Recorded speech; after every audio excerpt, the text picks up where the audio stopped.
Death's Door is a fantastic isometric action-adventure game with an amazing atmosphere and a beautiful soundtrack to match. The game was developed by Acid Nerve and is currently available on Steam for $19.99. It can also be found on Xbox Game Pass at the time of writing this. The basis for the plot is explained within the first 30 minutes, so there shouldn't be anything spoiler-like in this video. From the very beginning, Death's Door shows you its wonderful style and narrative direction. You play as a crow who is dropped off at a bus stop a short distance from his job at a bureaucratic office. The tone is immediately set with its black and white visuals, giving you the feeling of lifelessness and monotony. You are a reaper, and your goal is to collect the souls of those whose time has come. A magic door appears nearby, and you are tasked with entering it for your first assignment. After a basic tutorial and controls, you enter an arena, and it is up to you to fell the target and collect its soul. Before you're able to grab the soul though, a door pops open and an older, much larger crow smacks you and steals it. After trekking through the world that he escaped into, you learn that he stole the soul to try and open the impossible Death's Door. He was once a reaper like you who failed to catch its target before it escaped through Death's Door. This world that you now find yourself in is untouched by the reapers, and those that reside here can live unusually long lives.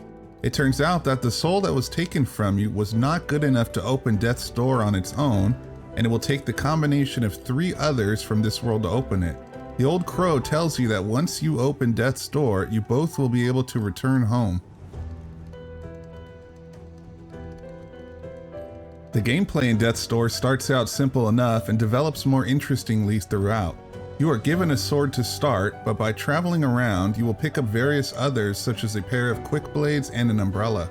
You're also given a bow and arrow to start, but much like the weapons, other powers reveal themselves throughout your voyage. Death's Door does a great job of slowly advancing the fighting mechanics, giving you basic and charged slashes for variety. There are also instances where you can deflect projectiles and knock them back into an enemy, and it just feels so good. The difficulty is fair, but full disclosure, I did die a lot. Most of the time I died just learning how the boss mechanics worked and was able to knock them out on the next try. There were times, however, that I kept dying over and over until I got it, but it never felt like it was unfair.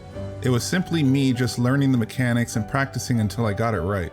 Some of those gauntlets really made me work for the win. Throughout your voyage, shortcut doors appear, allowing you to quickly return to base for stat increases.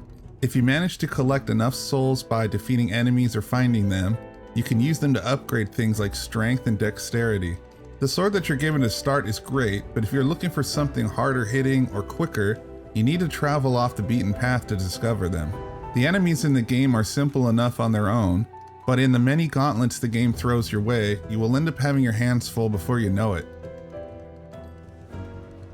I cannot express how wonderful the music is in this game. It has the same feel and expression to me as Ori and the Blind Forest did. It just puts you in the mood and really helps immerse you into the game. The sound effects are good as well, but I spent most of the time focusing on the wonderful music. I mentioned earlier how stylish this game is, but you can see that for yourself. The beginning of the game starts in black and white with very minimal color for accent. The grayscale of your workplace really helped to sell the feeling of both lifelessness and hopelessness. Once you unlock your first door though, it becomes obvious how colorful and wonderful the world can be. The textures along with the color match perfectly with this type of isometric exploration adventure. The game has several different biomes, which to me helped keep the game more interesting. I am a huge fan of variety, and this game does its job presenting that. If you're wondering if Death's Door is worth your time, then I'll tell you it absolutely is. Given the charm and aesthetics, the variations in style, the collectibles, this game is completely justified with a $20 asking price. If you're like me and have access to this game on Game Pass, then just do yourself a favor and download it. I appreciate you spending your time with me today, and if you enjoyed what I had to say, please press the like and subscribe buttons. Let me know your thoughts in the comments, and if you're interested in any of my Let's Plays, I have several that are going on in the playlist section. This is a new channel and I hope you will show your support and help it grow. Thank you and have an amazing day.